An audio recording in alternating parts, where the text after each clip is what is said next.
Após a pregação. Agora vamos a Gênesis capítulo 25.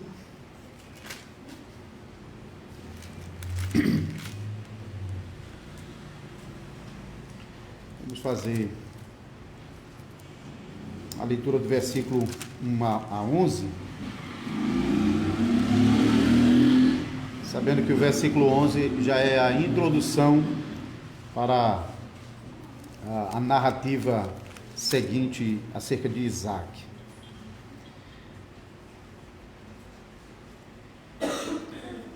Desposou Abraão outra mulher, chamada Quetura. Ela lhe deu à luz a Zirã, Joxã, Medã, Midian, Gisbaque e Sua.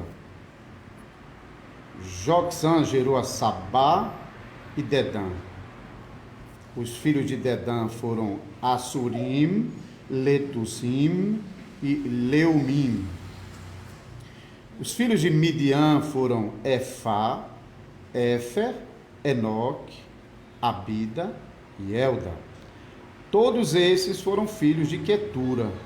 Abraão deu tudo o que possuía a Isaque, porém aos filhos das concubinas que tinha, deu ele presentes, e ainda em vida os separou de seu filho Isaque, enviando-os para a terra oriental.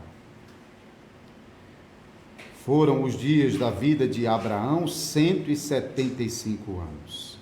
Expirou Abraão, morreu em ditosa velhice, avançado em anos, e foi reunido ao seu povo. Sepultaram-no Isaque e Ismael, seus filhos, na caverna de Macpela, no campo de Efron, filho de Zoar, o Eteu, fronteiro a Mamre, o campo que Abraão comprara aos filhos de Et. Ali foi sepultado Abraão e Sara, sua mulher. Depois da morte de Abraão, Deus abençoou a Isaque, seu filho. Isaque habitava junto a Beer-Laai-roi.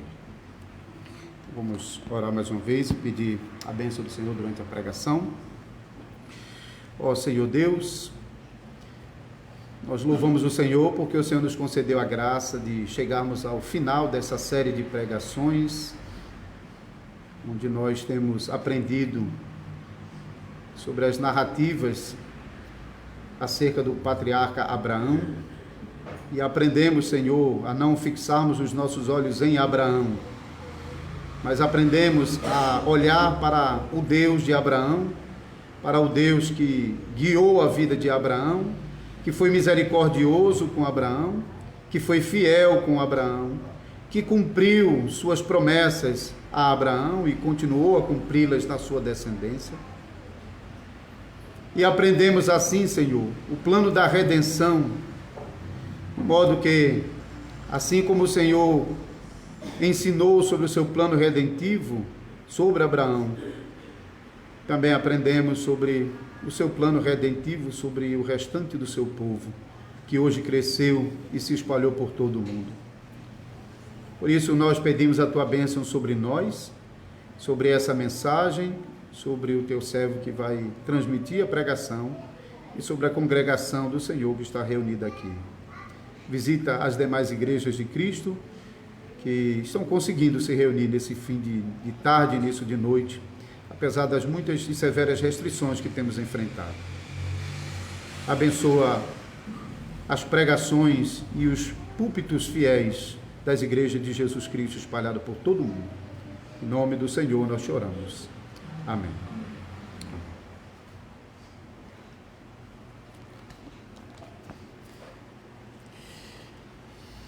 Amada congregação do Senhor Jesus Cristo, nesse capítulo 25 de Gênesis, nós encontramos as 3 gerações de patriarcas sendo relacionadas, ainda que por épocas diferentes. Lemos que Abraão morreu, a sua segunda geração, Isaque, estava lá sepultando Abraão com seu irmão Ismael, e lemos logo em seguida sobre o nascimento dos filhos de Isaque, Jacó e Esaú. Abraão, o nosso pai na fé, viveu bastante para ver a promessa de Deus sendo confirmada na vida de Isaque, seu filho.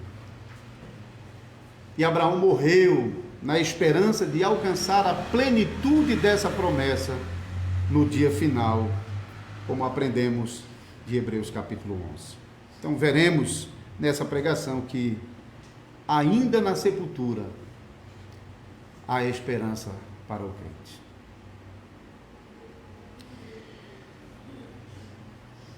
Apesar dos seus 140 anos, que era a idade aproximada de Abraão nesse momento, Abraão ainda estava vigoroso, e podemos ver isso pelo número de filhos que Abraão ainda vai gerar nos anos seguintes, filhos da concubina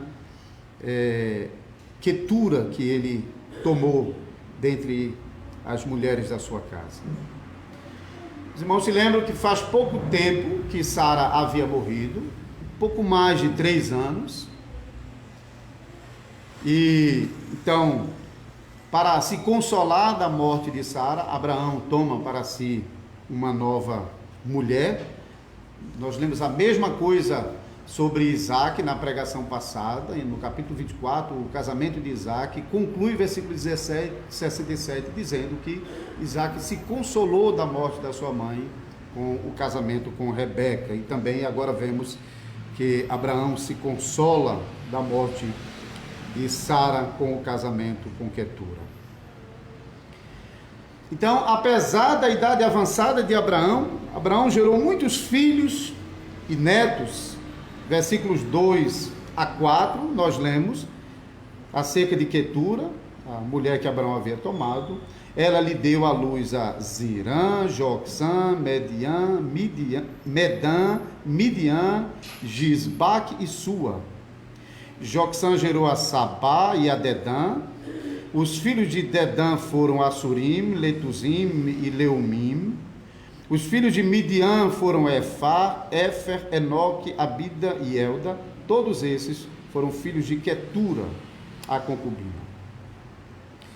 Alguns desses filhos relacionados aqui nesses versículos ganharam notoriedade na história do mundo antigo, e podemos nos lembrar dos midianitas. Então, Midian é mencionado aqui, um dos filhos de Abraão.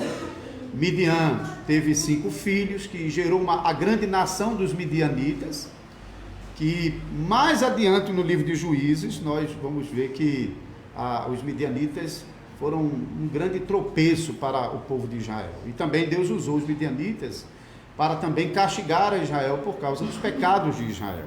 Então, os midianitas tinham uma relação muito próxima com os israelitas. Os midianitas, eles vieram a ocupar a faixa que se estende a partir do sul do Mar Morto para o deserto da Arábia, mais ou menos começando naquela região onde antigamente ficava Sodoma e Gomorra, que a essa altura já haviam sido destruídos, né?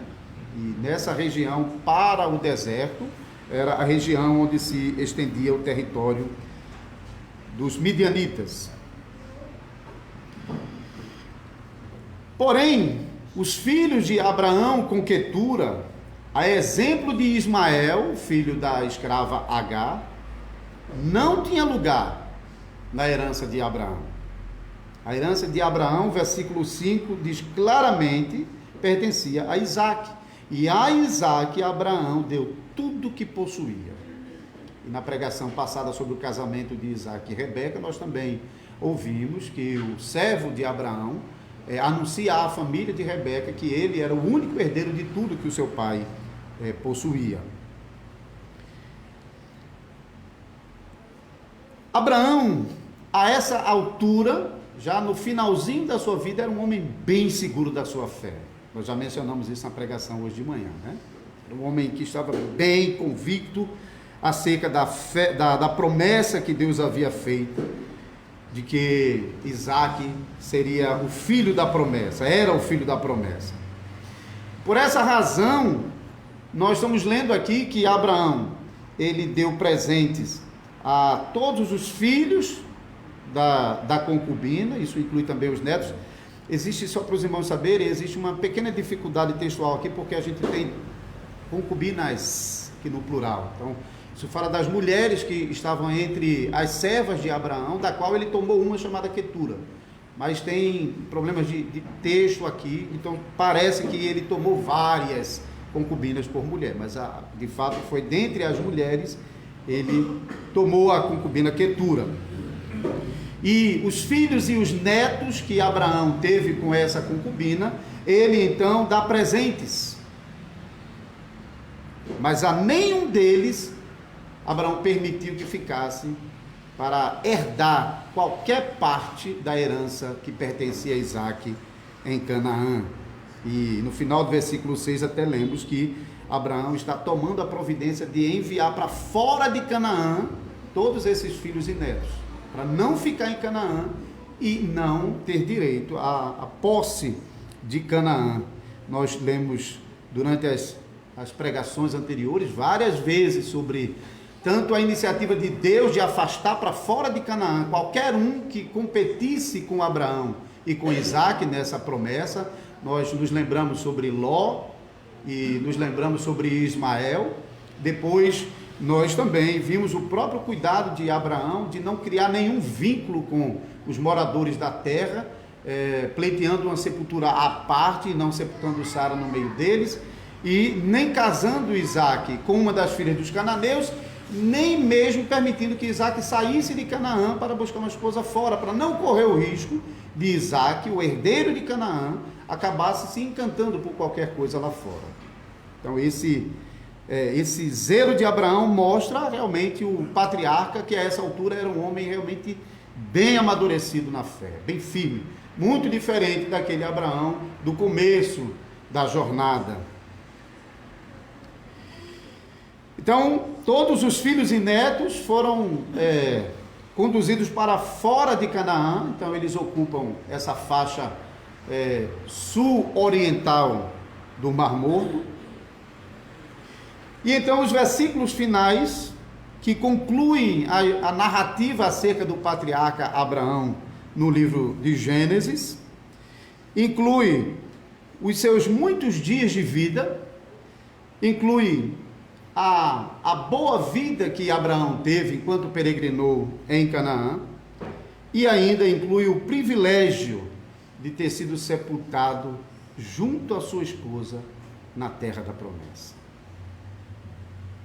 Então o versículo 7 nos diz que Abraão viveu 175 anos. 175 anos. Se você olhar as narrativas a partir do dilúvio, você vai perceber que o número de anos está reduzindo, até o dilúvio. Nós estamos lendo sobre 900 anos, 700 anos, 800 anos. Depois do dilúvio, o número de anos está diminuindo drasticamente. E quando chega na época de Moisés nós sabemos que a idade já tinha reduzido tanto que Moisés, escrevendo o Salmo 90, ele menciona que o melhor da idade poderia ser desfrutado até os 75 anos. O que passava disso era enfado e canseira.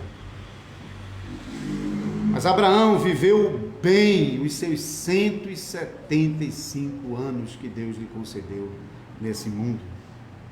E lemos no versículo 8 sobre uma ditosa velhice. Essa expressão é para dizer que Abraão viveu uma vida feliz, uma boa vida. Sabemos que houve alguns momentos de tristeza na vida de Abraão, como na nossa vida feliz sempre tem também os momentos de tristeza, mas foi uma vida marcada por muitas bênçãos. De fato, quando nós estamos lendo as narrativas, nós testemunhamos que, por exemplo, Abraão alcançou o cumprimento da promessa do nascimento do filho. Ele viu Isaac, desfrutou de Isaac, por mais de 40 anos e o viu casar. Também lemos que Abraão obteve respeito de muitos senhores, reis e príncipes em Canaã.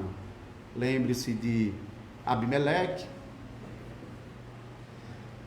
Lemos também que as riquezas que Abraão possuía só fez aumentar durante o tempo em que ele peregrinou. Por onde ele chegava, ele saía com mais riqueza. Foi para o Egito, saiu com mais riqueza. Peregrinou em Gerar, saiu com mais riquezas.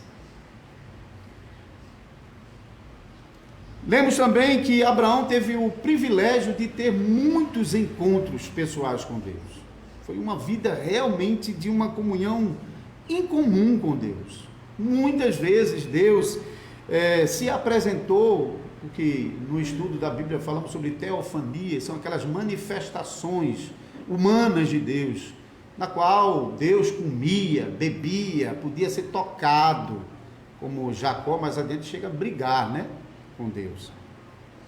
Abraão muitas vezes teve conversas surpreendentes com Deus, como aquela do capítulo 18, onde ele se aproxima para interceder por Sodoma e Gomorra por causa de Ló, seu sobrinho que estava lá.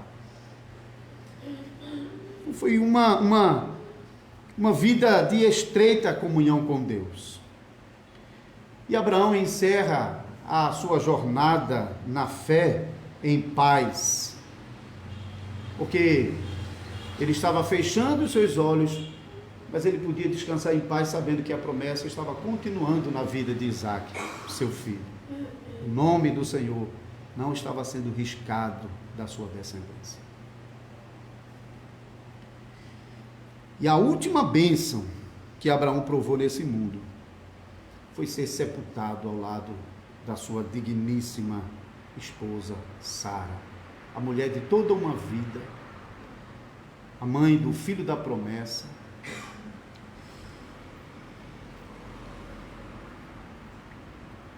Fora o zelo de Abraão pela promessa, que lá no capítulo 23, o levou a pleitear como pôde, para conseguir uma posse de sepultura na qual ele pudesse sepultar a sua falecida esposa. A luta de Abraão para naquele momento garantir essa posse de sepultura é porque Abraão tinha em mente a promessa da terra.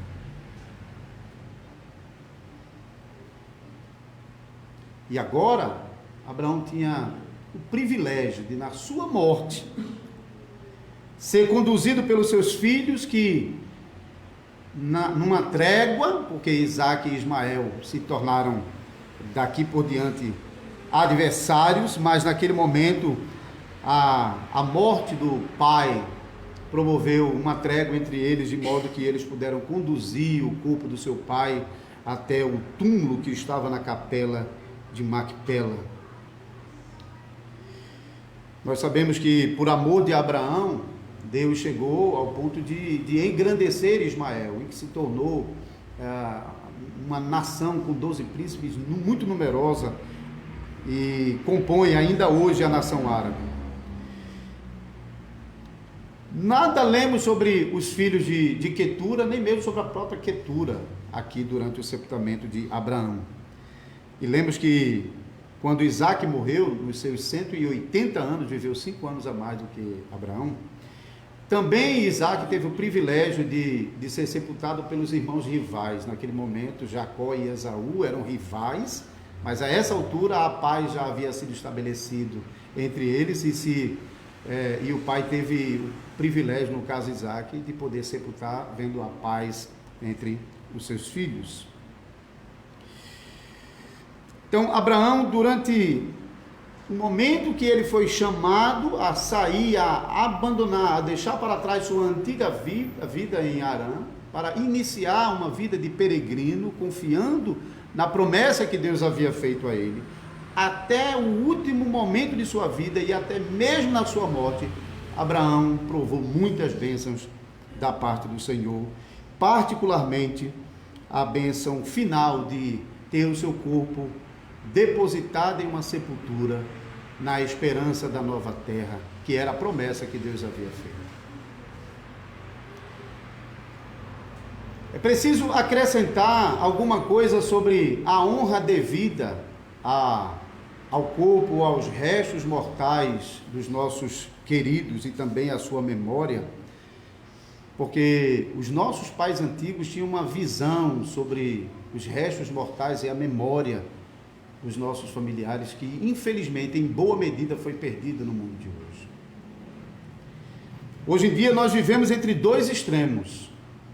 Um extremo é elevar o morto a uma posição tão exaltada, superior aos vivos, a ponto de serem chamados de santos e terem méritos a serem distribuídos entre os viventes.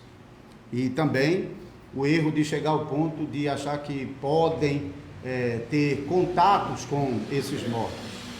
Mas do outro lado também há um grande desprezo. Se desse lado há uma supervalorização dos mortos, que é basicamente a tradição católica romana, do outro lado, evangélicos chegaram ao extremo de realmente desprezar a memória e os restos dos seus queridos falecidos.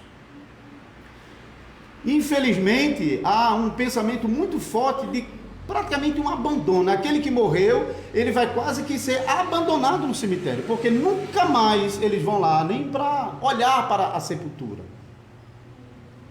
Então, numa reação contra os exageros de Roma, chegam ao ponto de tratar os restos dos seus queridos como coisa que não merecem nenhum tipo de cuidado. E a memória dos falecidos, por causa disso, dificilmente resiste a 2 ou 3 gerações. Dificilmente bisnetos ou trisnetos de avós já falecidos conseguem dizer alguma coisa sobre os seus bisavós ou trisavós ou tataravós. Porque a memória dele tende a ser esquecida, porque já aquilo que o representava foi desprezado, ficou para trás, foi abandonado. Mas deixando de lado esses excessos, os excessos católico-romanos de querer exaltar o morto acima dos vivos, mas também o desprezo de uma parte da tradição evangélica que não aceita de jeito nenhum que haja qualquer relação entre eles e os restos mortais, deixando de lado esses excessos, a Escritura nos mostra que os antigos tinham um apreço muito grande pela memória e pelos restos mortais dos seus queridos. Abraão, por exemplo, ele lutou para que ele tivesse o direito de uma posse de sepultura, a fim de que ali fossem sepultados os restos mortais dos seus familiares. E ele teve o privilégio de conduzir o corpo da sua querida Sara para dentro dessa sepultura na caverna de Macpela. E agora estamos lendo que ele mesmo teve o privilégio de ser levado para essa sepultura e de ser depositado ao lado da sua digníssima esposa. Só para os irmãos saberem que o zelo dos antigos pelos restos dos seus mortos, especialmente os patriarcas, por causa da sua posição na história da redenção, esse lugar até hoje ele é identificado. Durante o tempo, ele sempre foi preservado pelos descendentes de Abraão. E eu li, inclusive, até que Herodes o Grande, em sua época, fez uma obra de restauração no local do túmulo dos patriarcas. E ainda hoje em dia, esse túmulo está preservado lá na região de Jerusalém, sob domínio muçulmano atualmente. Lemos que mais tarde Isaac e Rebeca serão sepultados na mesma sepultura que estava já Abraão e Sara. Lemos depois que também Jacó e Lia foram igualmente sepultados nessa mesma sepultura. José, quando estava no Egito, ele implorou aos seus irmãos que quando eles fossem tirados do Egito, conforme a promessa de Deus a Isaac, que eles não deixassem os seus ossos lá. E em resposta ao pedido de José, quando Israel saiu do Egito, Eles levaram consigo os ossos de José e o depositaram dentro da terra prometida. E ao longo de toda a história cristã, nós lemos sobre a prática da igreja cristã de construir cemitérios nos fundos ou ao lado das igrejas. Os irmãos sabem disso, especialmente os mais antigos. E mais uma vez, irmãos, deixando de lado os excessos do catolicismo romano, ao longo da tradição cristã, os restos mortais dos familiares e também daqueles que morriam na mesma fé em Cristo Jesus eram tratados com muita honra, com muito cuidado. Além do fato de familiares e crentes serem sepultados juntos, como vimos na prática desde o Antigo Testamento, até mesmo dentro da igreja cristã, agora devemos pensar sobre o próprio ato de sepultar, porque o próprio ato de sepultar é um símbolo poderoso que fala sobre a esperança dos crentes da promessa da nova terra. Os nossos corpos estão sendo sepultados em vários lugares, mas a promessa é que eles serão tirados de onde estão sepultados para habitar a nova terra. Essa é a promessa. Em nossa cultura ocidental, nós não herdamos uma palavra que era usada no passado, na época do Novo Testamento, por exemplo, e até mesmo antes disso, por influência grega. Nós não usamos a palavra Hades, que era a palavra usada para se referir ao lugar dos mortos, onde os mortos eram depositados, onde os mortos eram conduzidos. Ao invés da palavra Hades, que literalmente significa lugar dos mortos, nós herdamos a palavra cemitério. A palavra cemitério vem do latim que significa dormitório. Por isso que no Novo Testamento nós sempre estamos lendo sobre a morte dos crentes como um dormir no Senhor. E até hoje nós usamos essa expressão, né? Dormiu no Senhor. Porque de fato nós cremos que quem morre em Cristo dorme no Senhor. Por isso, na nossa tradição, nós não vamos para o lugar dos mortos. Nós vamos dormir, nós vamos para um dormitório, nós vamos para o cemitério. O nosso corpo será depositado, guardado. Quando o crente é depositado no túmulo, ele é guardado para o dia de Cristo. Ele repousa na esperança de um dia se levantar dali.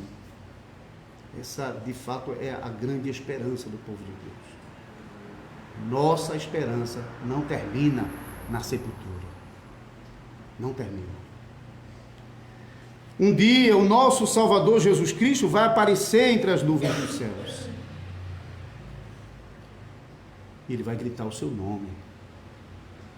Ele vai chamar por você. E onde você estiver, não importa a profundidade da terra, ou se as partes do seu corpo estiverem espalhados e o pó se misturado, onde você estiver, o seu Salvador vai chamar o seu nome e você vai sair da terra para o encontro do Senhor nos ares.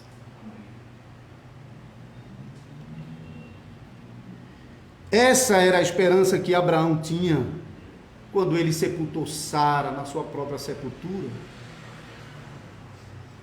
E essa esperança que ele mesmo tinha quando morreu e foi sepultado na mesma caverna. Porque Abraão peregrinou nesse mundo na esperança de uma pátria superior, de uma pátria celestial. Ele não tinha a esperança de uma pátria terrena, mas uma pátria nova, restaurada. E essa era também a esperança de todos os santos no Antigo e no Novo Testamento. E essa é a nossa esperança. Não herdamos a prática de cremação, que infelizmente está em moda em nossos dias, por causa da perda de influência da tradição judaico-cristã no mundo ocidental. Felizmente, a igreja não influencia mais as pessoas quanto à prática da cremação, porque em parte ela mesma já está desprezando os corpos. Joga lá, está tudo certo. Nós não herdamos uma prática de cremação, que se a gente vai observar desde o Antigo Testamento até hoje, na tradição judaico-cristã, a cremação na Bíblia era mais um ato de castigo, de punição sobre aquelas pessoas que estavam sendo queimadas. Mas ao invés disso, nós vemos cada vez de novo que aqueles que morreram eram sepultados, eram guardados na esperança da ressurreição. E essa é a prática que nós herdamos. A prática do sepultamento, que é em si um símbolo da esperança daqueles que dormem, de que um dia eles serão despertados para o encontro do Senhor e para receberem a posse definitiva da nova terra. Abraão esperava a Canaã celestial. Nós também esperamos. Então não desanimem na sua caminhada. Confiem no Salvador Jesus Cristo e na promessa que Ele fez, de que Ele vai voltar. E quando Ele voltar, Ele vai reunir os pedaços do seu corpo para viver a nova vida junto com Ele. Então, irmãos e irmãs, seja em vida, seja na sepultura, espere pelo Senhor. Amém.